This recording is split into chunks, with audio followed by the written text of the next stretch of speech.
Hi everybody, it's Laura. Thank you so much for joining me on my channel. Today I have another layout that I made using a My Creative Scrapbook limited edition kit. The kit that I used to make this layout is the February kit, and it featured a beautiful collection from Simple Stories called Simple Vintage Love Story. So I'm starting off with one of the cut files.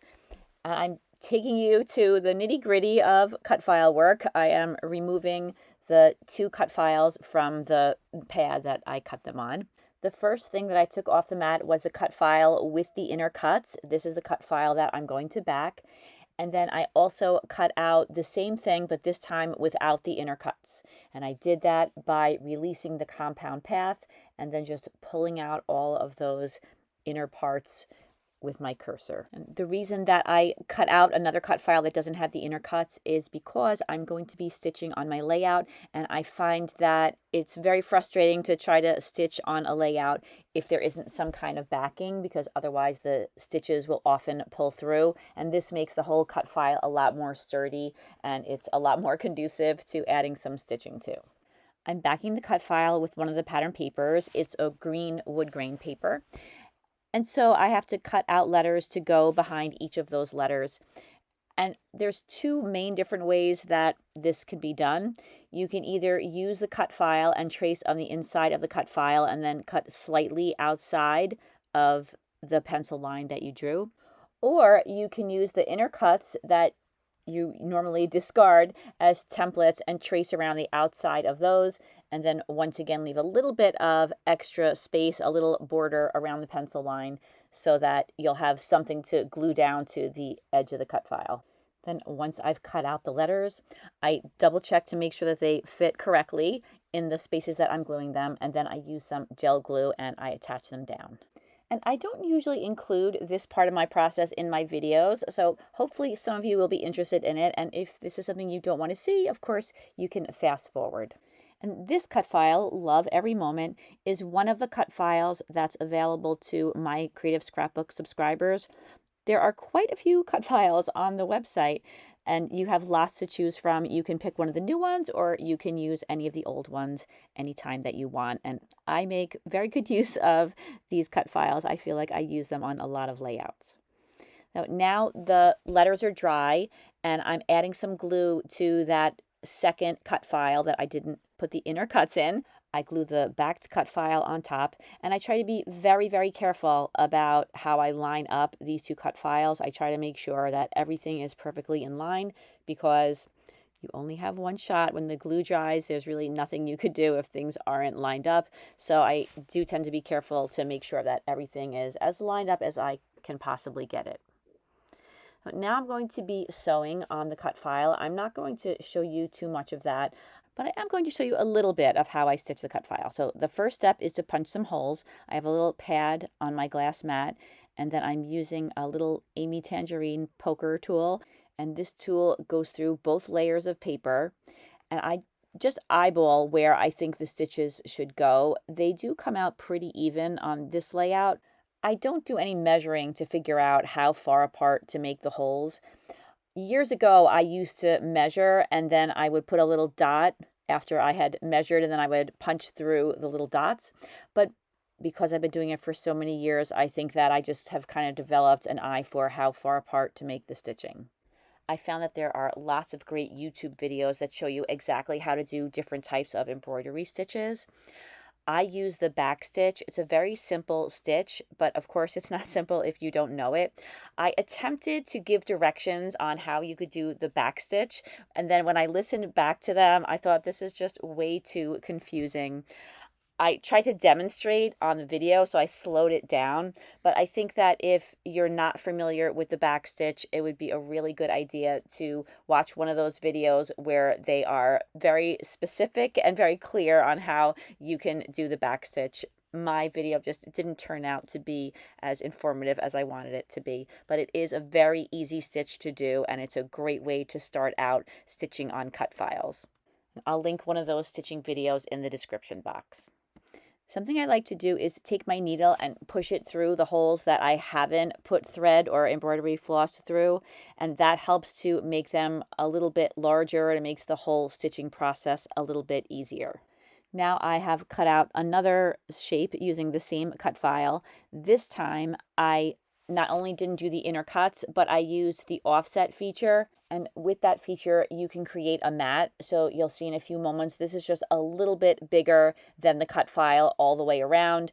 And I'm using some Distress Oxide in evergreen bough to make it green. And of course, if you have the color paper that you would like to use to back the cut file or make a mat for the cut file, you could use that. But this is pretty quick and easy too. And this method allows me to change my mind, which is something that I do all of the time when I'm scrapbooking.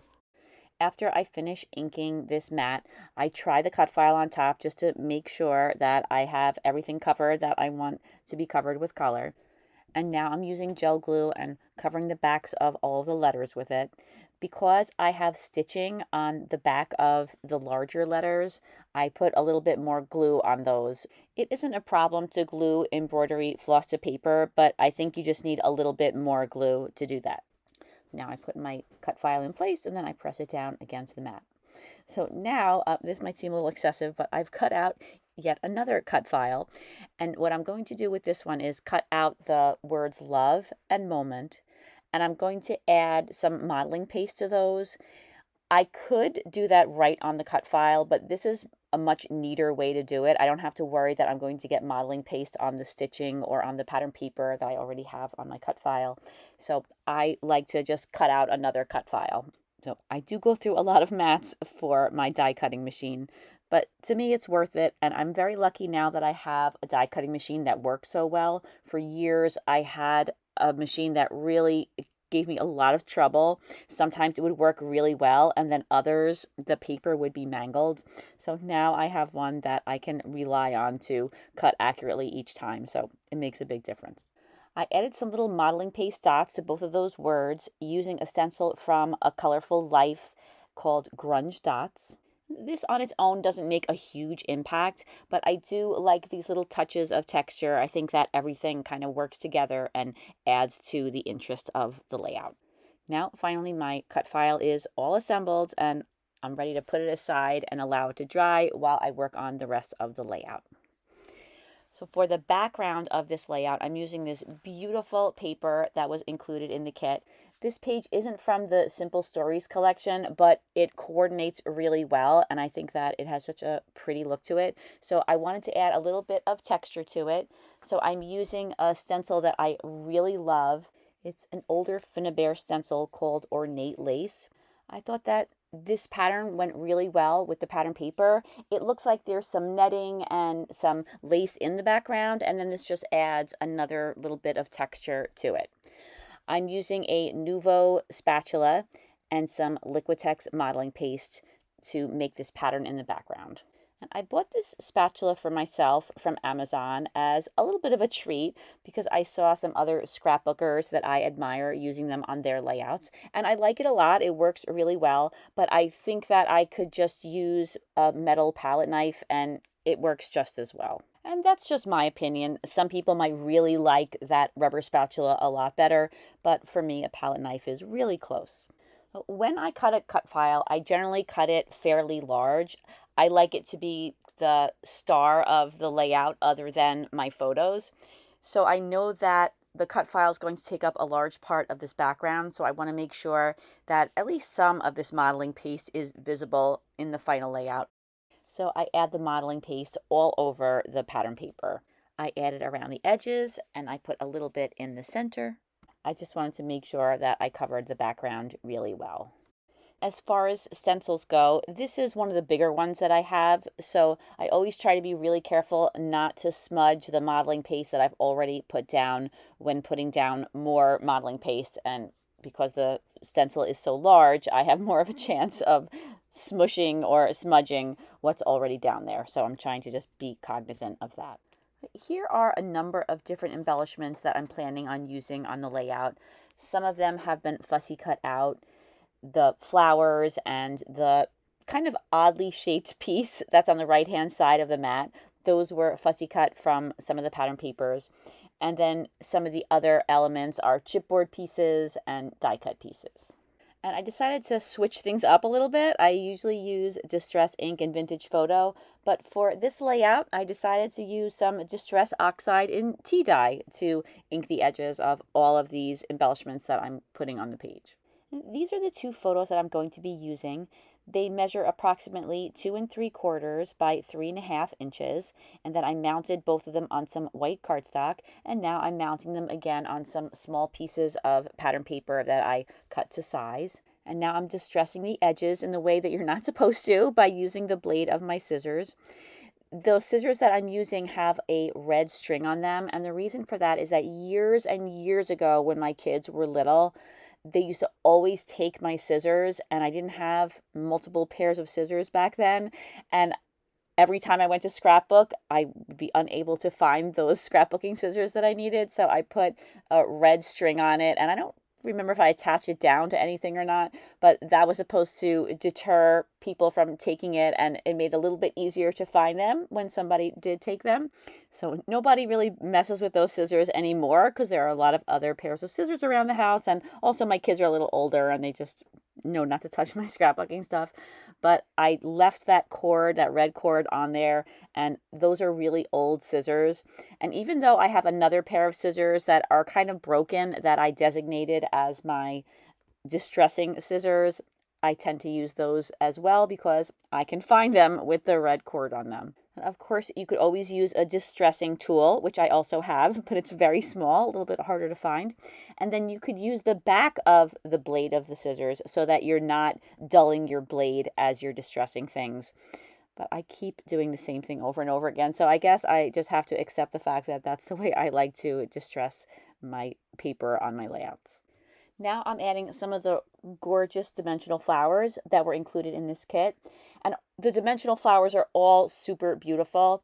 There's something about this particular type of flower, though, that I think is my favorite. It's not made of the same material as some of the flowers. They're almost made of maybe a fabric or a ribbon of some kind. And they're just so realistic looking. I don't know, there's just something very fancy about these. So I included quite a few of those. I have 3 different clusters of flowers, and I just think that they add such a nice touch to the layout. I sprinkled a whole bunch of embellishments around the page. I added some fussy cut and die cut flowers around the dimensional flowers. I also added some chipboard pieces. I use a little stamp in the upper left-hand corner. It has a beautiful little bird on it, and I tucked that into that cluster.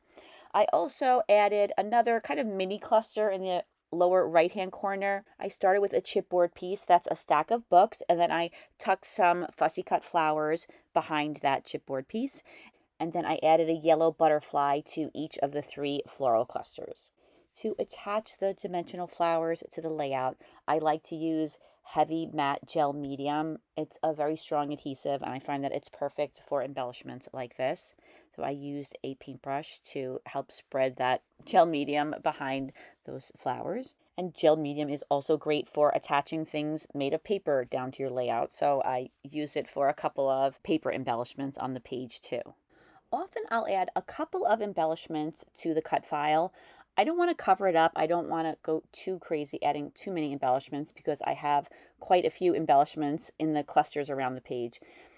But I do add just a few little things. Right now I have a fussy cut teacup right to the right of the word love. And I'm going to be adding a couple of chipboard hearts to the cut file. Right now I just have one red one sitting on top of it, but I'm going to move that around and then add a couple more.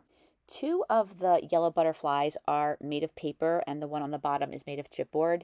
For the paper butterflies, I add a little bit of foam to the backs of their wings to pop them up, and then that chipboard butterfly already has some dimension. Now I'm adding some opal glitter medium to all of those dimensional flowers. It just gives them a little bit of sparkle that I really like. And then once the opal glitter medium is dry, I add just a touch of thick or heavy white gesso, and I am using a brush to dab it just on the edges of all of the petals, and this adds a really nice highlight and I think makes them look a little bit more interesting and a little bit more realistic. I think that's something that's really important when adding highlights like this to your layout is that your brush is dry before you dip it into the gesso, and then to just really gently dab it on and not go too overboard. You can always go back and add a little bit more, so I think that it's a good idea to just be very conservative with adding it. I wanted to make a little mixture of pearls to add to the layout. So I'm using some gel medium once again, and then I'm mixing in some pearls. I love the way there were pearls in the kit. There were some off-white and gold pearls. Those were a little bit bigger. I add those slightly larger pearls separately. I thought that it might be a little tricky to mix together the larger pearls and the really smaller elements. I used some Dress My Craft flower pearls in Snow White, and then I also used some Prills in Tutu Pink, and these are both extremely tiny little, I guess they're almost like pearls, and they add a really nice look to the flowers. So I included them on all of the dimensional flowers. I used my paintbrush to help me spread that pearl and gel medium mixture around. And then I placed those slightly larger pearls just where I wanted them on the flowers. Next, I'm going to add some die-cut branches to my layouts. Instead of having leaves on them, they are branches that have little buds on them. I often cut them out in white because when I have a very busy layout like this or very intricate clusters with lots of elements, I like to add these into the clusters because I think that they help to break up all the color, and I think it always looks nice on a layout when you introduce some white back into areas that have lots and lots of color. Something else that I think is really important with scrapbooking is to have clusters or elements on your page that are different scales. So this is a very detailed and small scale item, and I think that that also helps the layout to look balanced because that way you have some very small elements tucked in with some larger ones. There must be lots of reasons why I add these to so many of my layouts. They just seem to finish off the clusters. This is where I grab those chipboard hearts in 3 different colors and I spread them around the cut file. I'm going to reinforce them in a little while, but first I'm going to go around the layout with my glue and I'm going to attach down all of those white die cut branches. And while I'm at it, I glue down anything else that's not attached down to the page. And then I was thinking that those hearts looked a little plain, so I added some very small self-adhesive pearls to the centers of all 3 of them. And while I was adding pearls to the layout, I was thinking that the piece that I fussy cut out to go on top of the photo on the right could use a few pearls in each of the 3 sections. And then I used some more pearls and I added those to the centers of those 3 yellow butterflies. For the butterflies, though, I used some self-adhesive strips of pearls rather than the individual ones. They're just a little bit easier to use when you're putting multiple down in the same place. And even though I have so many embellishments on this page, I was thinking that since I had a few little tiny pink butterflies that I would add some of those to the layout too. I already had one in the bottom right corner in that cluster with the books, so I decided to add 2 more. One to the word moments and then another one between my 2 photos. And then of course I had to add some pearls to the centers of those butterflies as well. And I was having a little bit of trouble manipulating those pearls on that butterfly at the top, so I decided to just use a little glue to help me stick them down. And that is the very last touch, and this layout is complete. And here are some close-ups. I want to say thank you so much, not only for tuning into my channel and watching this video, but also for staying until the very end. I really hope that you enjoyed watching this video. I feel very fortunate to be part of such a wonderful community and part of such a great hobby. I always have the link to the My Creative Scrapbook website in the description box in case you are in love with these kits as much as I am and you would like to order a subscription. Thanks again for watching, everybody. Have a fantastic day. Take care. Bye-bye.